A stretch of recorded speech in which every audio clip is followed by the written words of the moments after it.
lajeng sama anak lajeng aku sama-sama aku.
Bismillahirrahmanirrahim. Assalamualaikum warahmatullahi wabarakatuh. Alhamdulillahirabbil alamin. Wassalatu wassalamu ala asyrafil anbiya'i wal mursalin wa ala alihi wa ashabihi ajma'in. Qala Allah ta'ala fi kitabihil karim, ya ayyuhalladzina amanu taqullaha wa qulu qawlan sadida yuslih lakum a'malakum wa yaghfir lakum dhunubakum wa man yuti'illaha wa rasulahu faqad faza fawzan 'azima.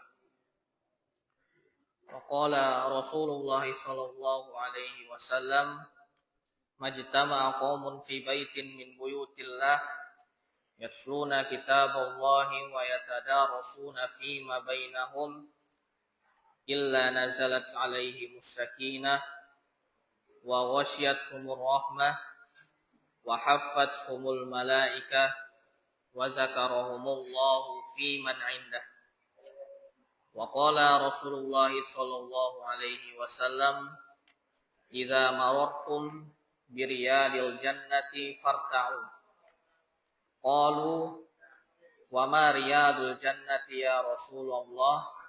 Qala hilaqul dzikr. Bapak-bapak jamaah pengajian yang dirahmati oleh Allah Subhanahu wa taala, pada kesempatan malam hari ini kita akan melanjutkan pembahasan kita terhadap kitab Taisirul Latifil Mannan fi Khulafati Tafsiril Quran. Pada kesempatan-kesempatan yang telah lewat, telah kita bahas mengenai beberapa ayat-ayat dan surat yang terdapat di dalam Al-Quran, di mana pada pertemuan sebelumnya telah kita bahas mengenai surat Al-Fatihah dan perannya sebagai prinsip hidup, pedoman hidup kaum muslimin, dan juga surat Al-Baqarah ayat 136 yang berisikan universalitas atau keumuman dakwahnya para rasul, yaitu dakwah tauhid, di mana Islam meyakini kebenaran yang dibawa oleh para rasul, mengimani mereka dan mengimani apa yang mereka bawa berupa kitab-kitab dan inti ajaran mereka.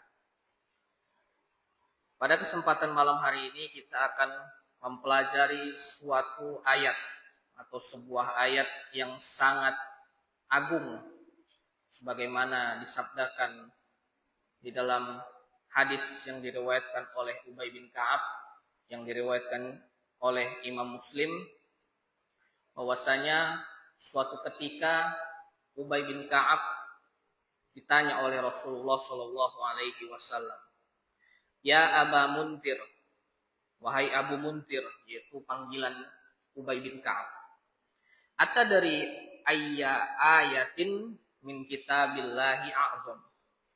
Apakah engkau tahu ayat yang terdapat di dalam Al-Quran yang paling agung? Apakah engkau tahu apa ayat di dalam Al-Quran yang paling agung? Ubay bin Ka'ab menjawab, Allahu wa rasuluhu a'lam. Allah dan Rasulnya lah yang lebih tahu, wahai Rasulullah. Beliau mengulangi pertanyaan itu lagi.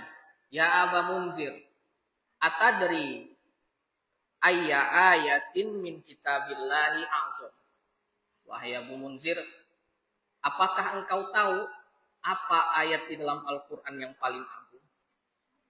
Maka Ubay bin Ka'ab yang beliau juga adalah qori'nya para sahabat yang menguasai tafsir Al-Quran, yang memahami makna-makna dan isi Al-Quran, salah satu yang menjaga keotentikan bacaan Al-Quran hingga sampai ke tangan kita atau ke lisan-lisan kita, beliau menjawab dengan menyebutkan Bismillahirrahmanirrahim. Allahu la ilaha illa huwal hayyul qayyum.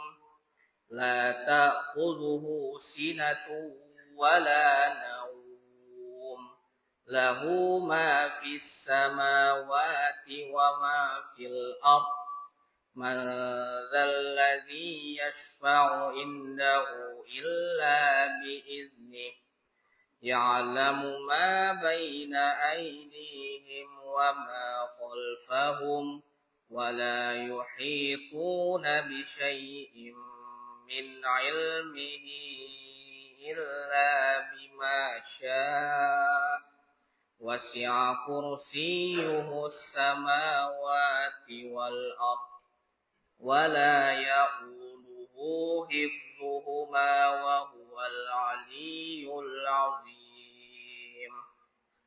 Ketika mendengar lantunan ayat Al-Quran dari Ubay tersebut, maka Rasulullah pun menepuk dada Ubay bin Ka'ab seraya mengatakan, selamat atas ilmu yang kau miliki, wahai Abu Munzir. Diriwayatkan oleh Al-Imam Muslim. Baik bapak-bapak yang dirahmati oleh Allah Subhanahu wa taala, mengapa ayat ini begitu agungnya? Mengapa ayat ini demikian besar perhatian Rasulullah sampai-sampai bertanya demikian kepada Ubay bin Ka'ab? Maka pada kesempatan malam hari ini akan kita bedah makna-makna yang terkandung di dalam ayat kursi ini. Dan tentunya ayat kursi ini sebagaimana surat Al-Fatihah yang menghimpun prinsip-prinsip makna-makna yang sangat dalam dan luas, yang setiap ayatnya, yang setiap katanya itu kalau kita maknai dan tafsirkan tentunya tidak akan cukup satu pertemuan. Bahkan beberapa ulama mensyarah atau menafsirkan ayat kursi ini jadi sebuah buku. Saking banyaknya makna-makna dan hikmah-hikmah yang terdapat di dalam ayat kursi ini. Maka untuk membatasi luasnya samudra pengetahuan yang dihimpun oleh ayat kursi ini, kita akan mengambil secuplik saja mengenai dalil-dalil akidah yang terdapat di dalam ayat kursi ini. Syekh Abdurrahman bin Nasir As-Sa'di membuka pembicaraan beliau dengan berkata, qad akhbarallahu atau qad akhbaron nabiyyu sallallahu alaihi wasallam anna hadhil ayah a'zamu ayatil Qur'ani 'alal itlaq. Bahwasanya Nabi sallallahu alaihi wasallam sebagaimana yang kita sebutkan tadi hadisnya mengabarkan bahwasanya inilah ayat yang paling agung dalam Al-Quran secara mutlak. Wa annaha tahfazu qari'aha minasyayatin wasyururi kulliha. Bahwasanya ayat kursi ini, kalam Allah ini melindungi orang-orang yang membacanya dari gangguan setan. Sebagaimana juga diriwayatkan di dalam hadis Abu Hurairah radhiyallahu anhu yang terdapat di dalam Sahih Muslim, bahwasanya Sahih Bukhari dalam Sahih Bukhari, bahwasanya suatu ketika Abu Hurairah diberikan kepercayaan oleh Rasulullah Shallallahu Alaihi Wasallam untuk menjaga gudang simpanan zakat, gudang simpanan zakat, kurma, gandum dan lain sebagainya. Suatu malam beliau dapati ada sesosok makhluk yang mengendap-endap dan mengambil sedikit dari perbendaharaan gudang itu. Beliau tangkap dan beliau interogasi. Ternyata setelah beliau interogasi, makhluk ini mengaku bahwasanya dia itu adalah orang yang enggak punya. Dia ingin memberi makan keluarganya. Dia ingin memberi makan keluarganya sehingga sampai dia mencuri ke gudang zakat itu. Maka karena iba dan kasihan, Abu Hurairah pun melepaskannya. Di pagi harinya beliau kabarkan hal itu kepada Rasulullah Shallallahu Alaihi Wasallam. Maka Rasulullah pun menjawab, lihat saja nanti malam pasti makhluk itu akan kembali lagi. Lihat saja nanti malam pasti makhluk itu akan kembali lagi. Dan ternyata benar sabda Rasulullah ini. Kembali lagi malam berikutnya. Dan mengaku lagi dengan pengakuan yang sama. Bahwasanya dia itu adalah sosok yang gak punya apa-apa. Terpaksa dia mencuri makanan. Dilepaskan lagi sama Abu Hurairah. Kemudian dikabarkan lagi. Dan malam ketiganya datang lagi makhluk itu. Sebagaimana dikabarkan juga oleh Rasulullah Shallallahu Alaihi Wasallam, datang lagi makhluk itu pada malam ketiga. Pada malam ketiga ini berazam Abu Hurairah untuk tidak melepaskan makhluk ini dan akan melaporkannya kepada Rasulullah atas perbuatannya. Maka makhluk ini pun berkata, sesungguhnya aku ini syaitan. Sesungguhnya aku ini syaitan dari kalangan jin. Maukah aku ajarkan engkau? Nah, setan ini mengajarkan Abu Hurairah sebagai ganti melepaskan dirinya agar tidak dibawa ke hadapan Rasulullah. Maukah aku ajarkan kepada engkau suatu bacaan yang apabila engkau baca saat engkau berbaring di tempat tidurmu dan engkau tidak akan diganggu oleh bangsaku, oleh kalangan syaitan dari bangsa jin. Maka Abu Hurairah pun berkata, kabarkan apa bacaan tersebut. Maka jin itu pun, syaitan itu pun memberikan surat atau membacakan ayat kursi ini. Maka setelah jin tersebut selesai membacakan ayat kursi ini, karena sudah janji, maka dilepaskan oleh Abu Hurairah. Pagi harinya beliau kabarkan peristiwa tersebut kepada Nabi Shallallahu Alaihi Wasallam. Maka Rasulullah pun menjawab, Sodaqol kadzab. Pendusta itu berkata benar. Pendusta tersebut, jin tersebut, setan tersebut berkata benar. Dari hadis ini, bapak-bapak yang dirahmati oleh Allah Subhanahu Wa Taala, dalilnya itu diambil dari perkataan siapa? Dari perkataan setan itukah atau dari keputusan yang diberikan oleh Rasulullah? Dari mana dapat kita dalil bahwasanya kalau kita baca ayat kursi itu bisa melindungi kita dari gangguan setan itu? Apakah dari perkataan jin itu ataukah dari penegasan yang diberikan oleh Rasulullah? Dari mana, Pak? Dari penegasan Rasulullah. Adapun perkataan jin tadi, apabila tidak dibarengi dengan penegasan Rasulullah, bisa benar, bisa salah. Namun setelah diberikan penegasan, diberikan pembenaran oleh Rasulullah bahwasanya jin tersebut benar berkata demikian, maka jadilah hal tersebut menjadi dalil bagi kita bahwasanya membaca Al-Fatihah, membaca ayat kursi itu dapat melindungi kita dari gangguan syaitan ketika kita tertidur. Baik Bapak-bapak, itu diantara dalilnya mengenai keagungan ayat kursi ini. Kita lanjutkan. Syekh Abdurrahman bin Nasir As-Sa'di rahimahullah berkata, limah tawats alaihi min ma'ani at-tauhid wa azamati wal azamati wasi'ati sifatil kamali lillahi ta'ala. Kenapa ayat ini menjadi agung? Karena ayat ini mengandung tauhid dan penjelasan tentang keagungan Allah Subhanahu wa ta'ala. Bapak-bapak yang dirahmati oleh Allah Subhanahu wa ta'ala, tauhid menjadikan apa yang mengandungnya itu, apa yang mencakupnya itu menjadi mulia. Kita lihat Bapak-bapak. Para nabi, gak cuma Nabi SAW. Para nabi berdakwah kepada satu hal yang mulia, yaitu tauhid.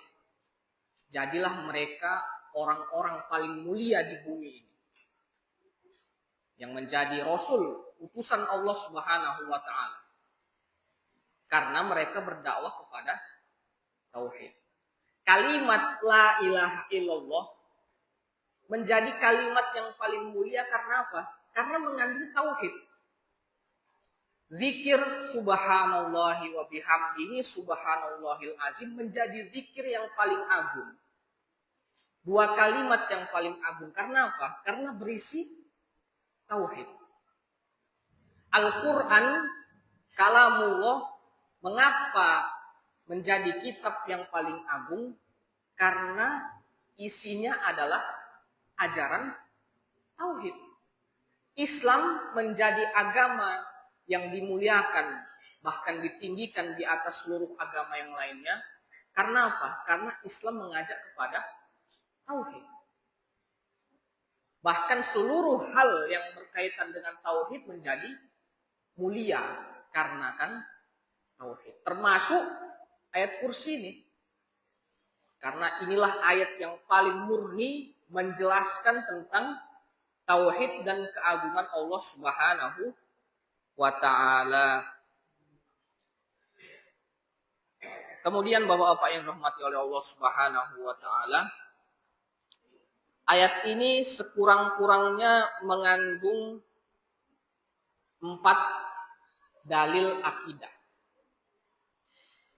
Adapun kalau Syekh Abdul Razak bin Abdul Muhsin Al-Badr, beliau punya buku yang juga menjelaskan ayat kursi ini. Beliau memaparkan ada 11 dalil.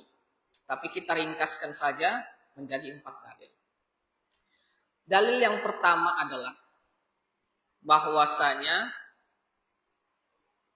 ayat ini mengajarkan kepada kita bahwasanya ilmu itu harus dibarengi dengan amal.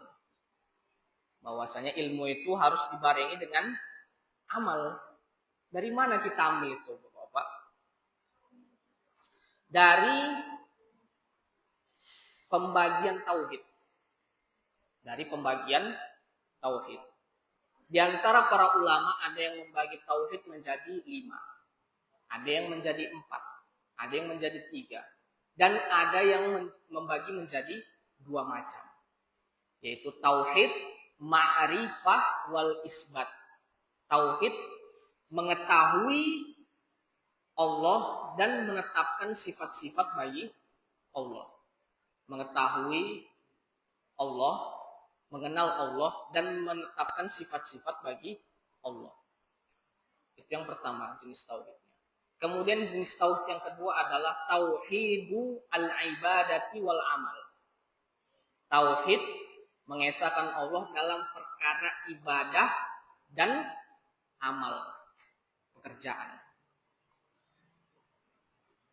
Kalau kita lihat struktur pembagian ini, struktur yang pertama, pembagian yang pertama itu berisikan al-ilm, ilmu, mengetahui Allah Subhanahu wa ta'ala dari nama-namanya dan sifat-sifatnya. Dari nama-namanya dan perbuatan-perbuatannya.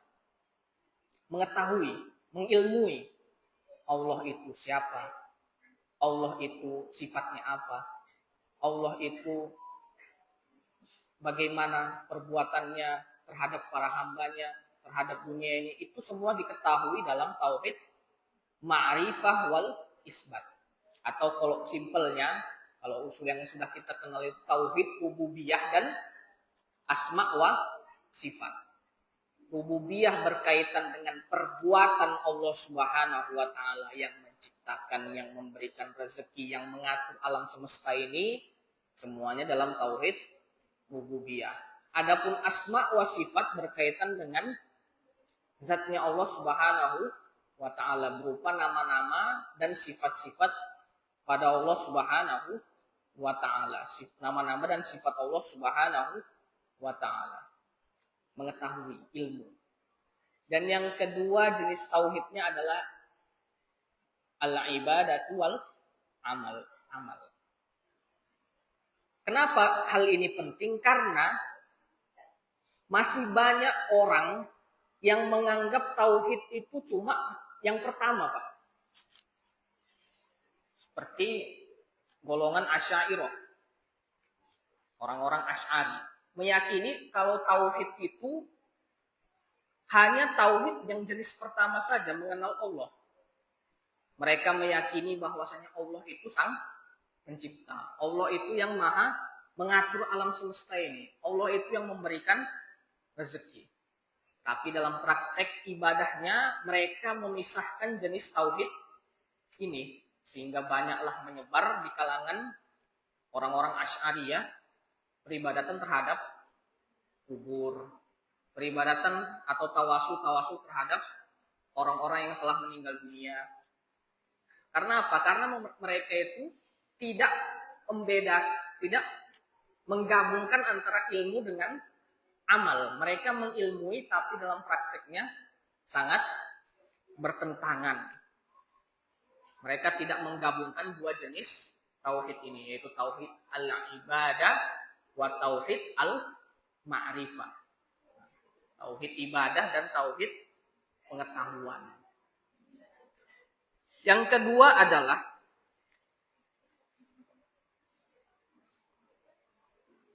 al-ma'budul ladzi yastahiqqu bil ibadah huwal mausufu bi kamalul hayati wal qayyumiyah. Nah, ini yang kedua ini adalah penjelasan mengenai zat yang berhak untuk diibadahi dari sisi rububiyahnya, dari sisi kesempurnaannya dalam segi yang pertama adalah segi kehidupan dan pengaturannya serta ketidakperlunya terhadap sesuatu. Sebagaimana difirmankan oleh Allah Subhanahu wa taala dalam bagian pertama ayat kursi, Allahu la ilaha illahu. Itu ibadah. Tidak ada ilah yang berhak untuk diibadahi kecuali Allah. Al-Hayyul Qayyum. Dijelaskan oleh Syekh Abdurrahman bin Nasir As-Sa'di di sini, Al-Hayyu maknanya adalah yatadammanu jami'as sifati dzatiyah. Yang maknanya adalah sifat maha hidup ini terkandung di dalamnya kesempurnaan sifat-sifat pribadi. Maksudnya bagaimana? Allah Subhanahu wa taala hidup itu maha hidup. Yang tidak didahului oleh kematian, yang tidak didahului oleh ketiadaan. Itulah sempurnanya Al-Hayy milik Allah Subhanahu wa taala. Kalau kita ini Bapak-bapak, hidup kita itu ada permulaannya. Nah, ada permulaannya ketika kita di dalam kandungan. Itu awal mula kehidupan seorang manusia. Dan ada akhirnya di mana kita meninggal dunia. Itulah kehidupan. Surga yang meskipun abadi tetapi memiliki awal mula. Allah ciptakan surga tersebut. Neraka juga demikian. Dan makhluk-makhluk yang abadi itu memiliki awal mula. Sehingga sifat kehidupan mereka itu ada kekurangannya, yaitu mesti memiliki awal mula kehidupan. Sedangkan Allah Subhanahu wa taala maha suci dari hal tersebut. Tidak memiliki awal dan juga tidak memiliki akhir.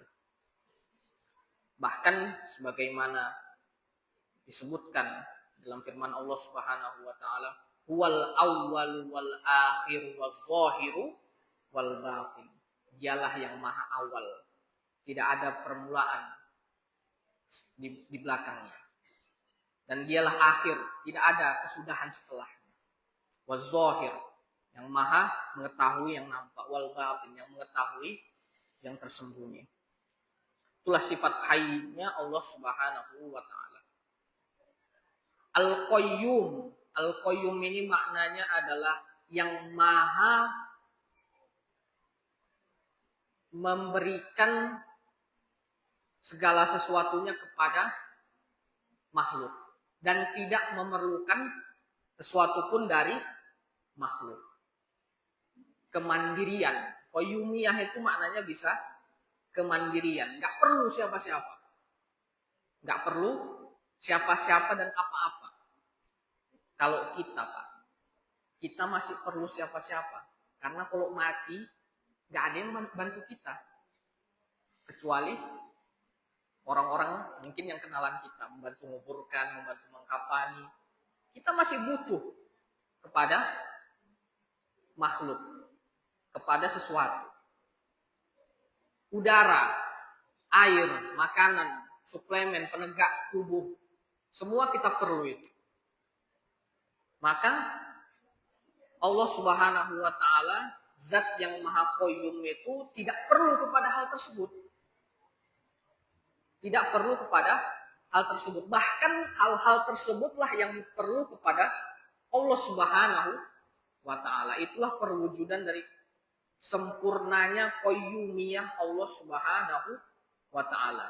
Sehingga di antara hal-hal yang melazimkan hal tersebut adalah Allah itu maha al-mutakabbir. Allah itu maha merasa besar. Maha sombong kalau terjemahan dalam bahasa Indonesia. Maha sombong. Karena apa? Allah nggak perlu yang semua-semua itu. Ya kalau Allah sombong itu ya udah normal, Pak. Karena Tuhan gitu. Kita sombong itu kebangetan gitu. Karena apa-apanya masih perlu. Bahkan mati pun kita perlu sama orang gitu, untuk menguburkan kita. Kita nggak ngirup udara beberapa menit saja sudah ngos-ngosan. Masih perlu kita kepada hal-hal tersebut. Maka tak pantaslah manusia itu sombong. Gitu. Karena apa? Karena nggak sempurna sifat kemandiriannya itu. Masih memerlukan sesuatu. Maka Allah yang berhak untuk diibadahi yang pertama adalah sempurna dari segi kehidupan dan kemandirian, qayyumiyah. Yang kedua adalah sempurna dari segi kepemilikan dan pengaturan atas hal tersebut, atas kepemilikan tersebut. yang terwujud dalam firman Allah Subhanahu wa taala, lahu ma fis samawati wa ma fil ardh. Ya, milik Allah lah segala sesuatu yang ada di langit dan ada di bumi. Langit, bumi, semuanya milik Allah. Baik langitnya, baik buminya, maupun yang terdapat di antara langit dan bumi. Dan yang terdapat di dalam langit maupun bumi tersebut. Semuanya milik Allah. Tapi tidak hanya sekedar memiliki, Pak. Tetapi Allah berkuasa penuh dan mengendalikan penuh kepemilikan tersebut. Sedangkan kita, manusia, kita mungkin memiliki, tapi tak mengendalikan kepemilikan itu. Contohnya apa? Kita punya anak. Kita memiliki anak tersebut. Tetapi tak bisa kita kendalikan, contohnya. Karena anak tersebut punya pikiran, kita pun punya pikiran. Anak tersebut punya hati, kita pun punya hati. Lain hatinya.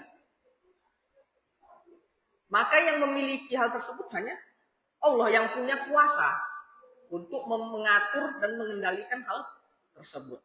Nah, di sini sebutkan apa maha kuasanya Allah Subhanahu wa taala dalam hal tersebut adalah man dalladzi yashfa'u indahu illa bi'izni. Yaitu tidak ada zat atau tidak ada sesuatu yang dapat memberikan syafaat, memberikan pertolongan, memberikan bantuan kecuali dengan izin Allah Subhanahu wa taala. Bantuan yang kita berikan kepada seseorang tidak akan sampai kecuali hal tersebut sudah diizinkan oleh Allah Subhanahu wa taala. Terlebih lagi ketika di yaumid din, ketika di hari pembalasan nanti. Ketika setiap orang berharap syafaat, berharap bantuan kepada orang lain untuk menyelamatkan dirinya dari azab neraka.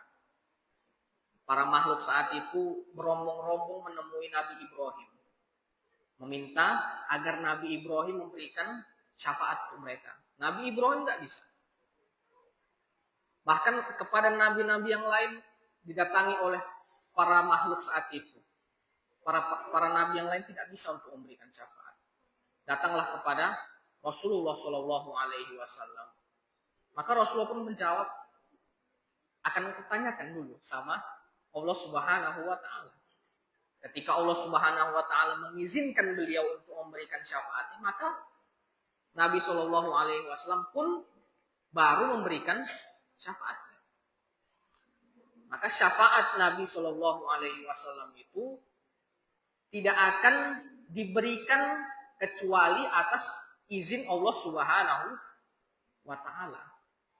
Maka yang benar, Pak, kalau kita bersolawat itu agar Allah memberikan izin kepada Nabi Shallallahu Alaihi Wasallam agar Nabi Shallallahu Alaihi Wasallam memberikan syafaatnya kepada kita. Jadi Allah mengizinkan Nabi Shallallahu Alaihi Wasallam agar memberikan syafaatnya kepada kita. Karena rukun syafaat itu, Pak, ada 3. Yang pertama adalah kelayakan orang yang diberikan syafaat, itu yang pertama. Yang kedua adalah kelayakan orang yang memberi syafaat. Yang ketiga adalah izin dari Allah Subhanahu wa taala. Kalau kita tak layak, Pak, untuk mendapatkan syafaat Nabi Shallallahu alaihi wasallam, bagaimana mungkin Allah mengizinkan kita? Kemudian apabila kita layak untuk mendapatkan syafaat Nabi Shallallahu alaihi wasallam, kemudian Allah izinkan Nabi Shallallahu alaihi wasallam untuk memberikan syafaatnya kepada kita, maka terjadilah syafaat tersebut. Yang ketiga adalah bahwasanya zat yang berhak untuk diibadahi itu sempurna dari segi pengetahuan, dari segi ilmu. Ya'lamu ma baina aydihim wa ma khalfahum. Disebutkan oleh Syekh Abdurrahman bin Nasir Sa'di di sini, ya'lamu wa baina aydihim, yaitu perkara-perkara yang sifatnya masa depan, mengenai surga dan neraka, mengenai hari esok. Nah, sebagaimana dihimpun dalam firman Allah Subhanahu wa taala yang disebutkan bahwasanya Allah mengetahui mafatihul ghaib. Wa indahu mafatihul ghaib la ya'lamuha illahu. Dan di sisinya terdapat kunci-kunci yang ghaib. La ya'lamuha illahu, yang tidak ada yang mengetahuinya satu orang pun kecuali dirinya. Wa ya'lamu ma fil barri wal bahr, mengetahui segala sesuatu yang terdapat di dalam daratan maupun lautan.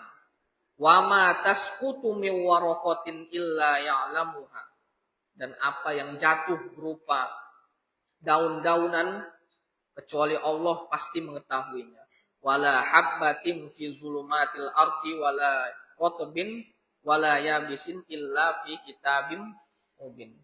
Dan biji-bijian yang terdapat di dalam bumi, yang terdapat di dalam kegelapan, tidak ada yang mengetahuinya kecuali Allah Subhanahu wa taala. Maka yang berhak untuk kita ibadahi adalah Allah Subhanahu wa taala dari segi kesempurnaan ilmunya, baik yang masa mendatang atau masa depan ataupun masa lalu yang berkaitan dengan perbuatan-perbuatan hamba, berkaitan dengan kejadian-kejadian yang terjadi pada masa dahulu. Semuanya itu akan diingat. Semua itu telah diketahui oleh Allah Subhanahu wa taala dan akan dipersaksikan nanti di Yaumiddin. Maka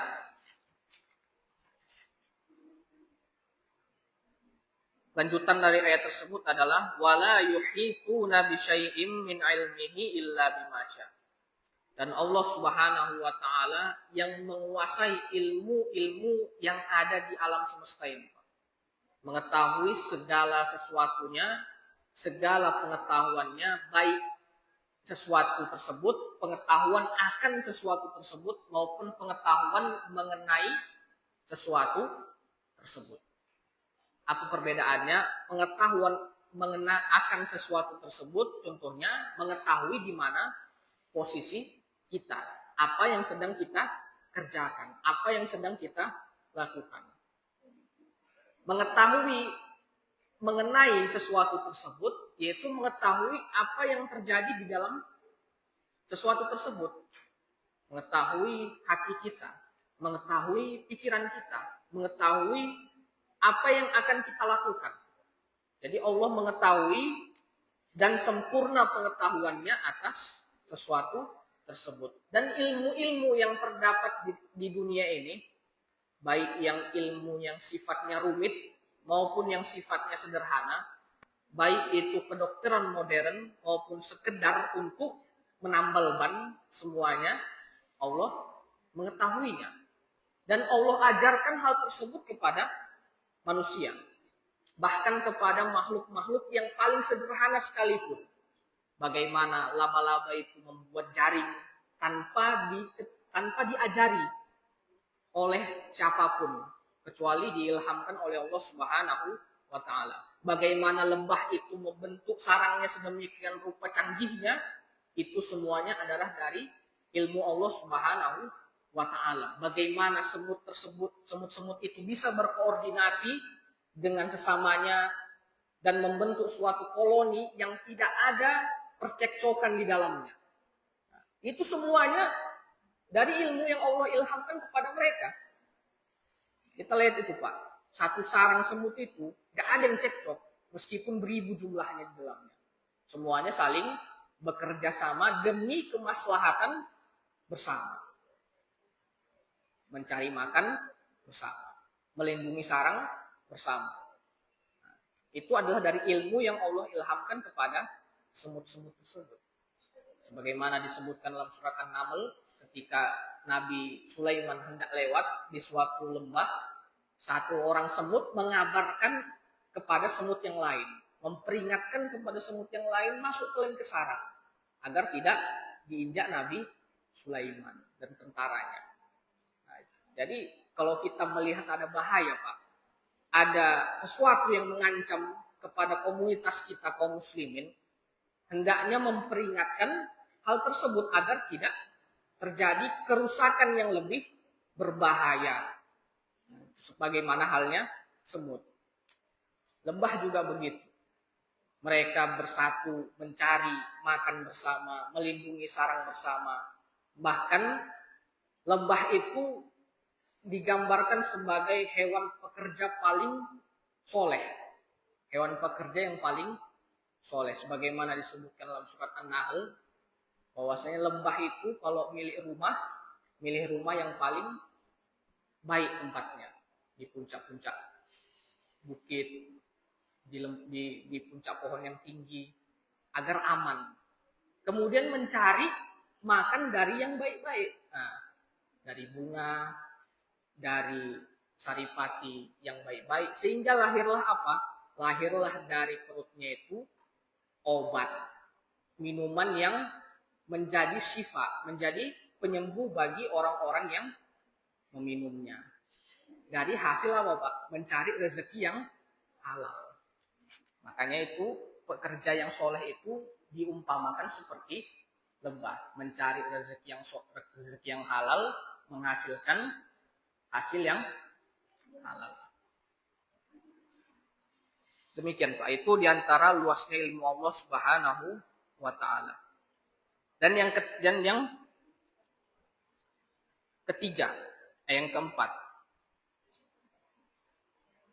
Yang keempat adalah zat yang paling berhak untuk diibadahi itu adalah sempurna dari segi kekuasaan dan keagungannya. Kalau kita lihat, Bapak-bapak, ketika kita belajar sejarah itu, kaum-kaum yang menguasai dunia ini paling luas, itulah kaum yang besar. Contohnya apa? Ketika tentara Mongol di bawah kendali Genghis Khan, mereka menguasai hampir 2/3 dunia. Dari menunggang kuda dan menaklukkan daerah-daerahnya. Bahkan menghancurkan peradaban Islam yang begitu tinggi di zaman Khalifah Abbasiyah. 2/3 dunia takluk di hadapan mereka.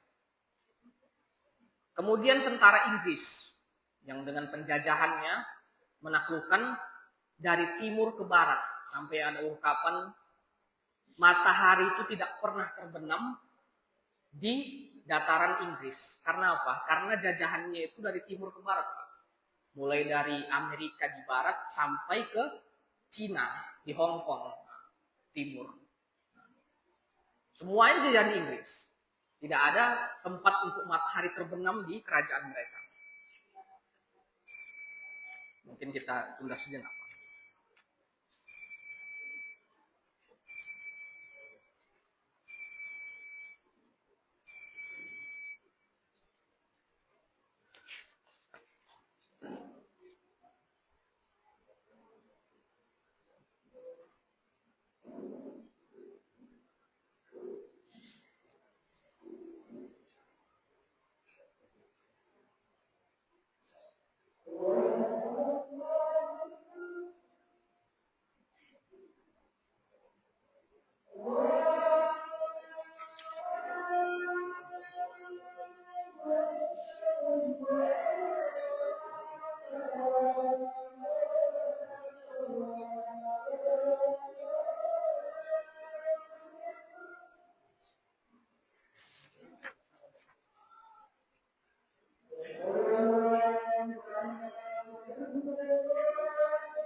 Baik.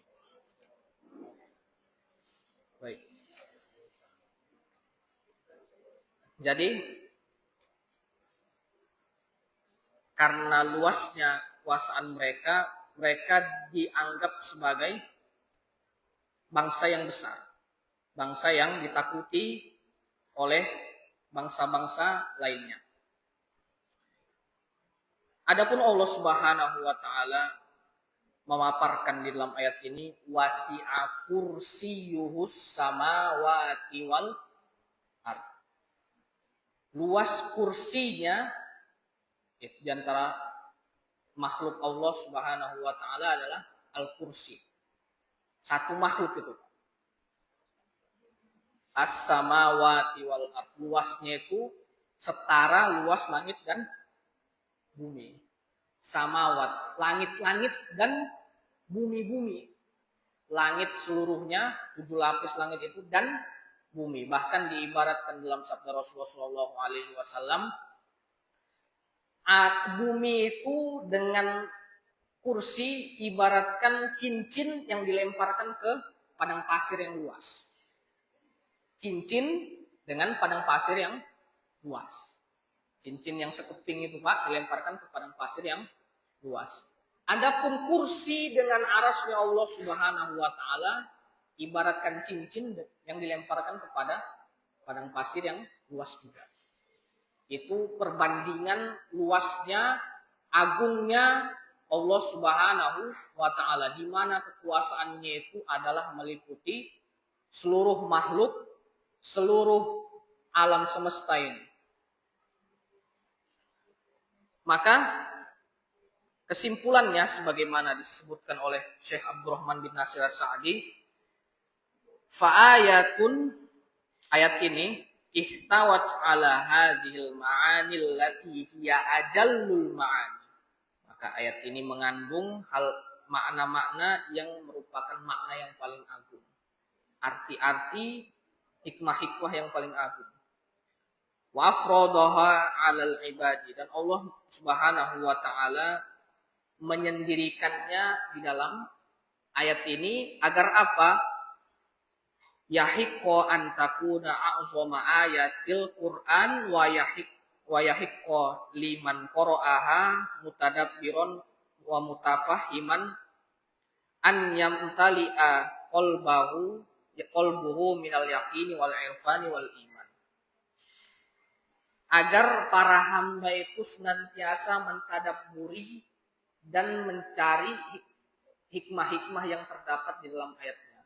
Sebagaimana kita tadi sudah mengulik, sudah mencuplik beberapa hikmah beberapa keterangan dari ayat ini, yang sesungguhnya keterangan-keterangan dalam ayat ini sudah begitu banyaknya, begitu luasnya makna-makna ayat ini. Maka ayat ini seharusnya yang kita baca pagi dan petang, yang kita baca sebelum tidur. Bahkan dalam sabda Rasulullah SAW, man qara'a ayat al-kursi, atau sebagaimana disebutkan dalam hadis yang diriwayatkan oleh Ibnu Sunni dalam Amalul Yaum wal Lailah, man qara'a ayat al-kursi fi duburi kulli sholatin maktubah lam yamna'hu min dukhulil jannah illal maut. Barang siapa yang membaca ayat kursi di setiap akhir penghujung sholatnya, yaitu sholat wajib, maka tidak ada yang menahannya untuk masuk surga kecuali kematian. Berkata Ibnu Qayyim ketika menjelaskan hadis ini, telah datang kabar dari guruku, yaitu beliau menyampaikan dari gurunya yaitu Ibnu Taimiyah.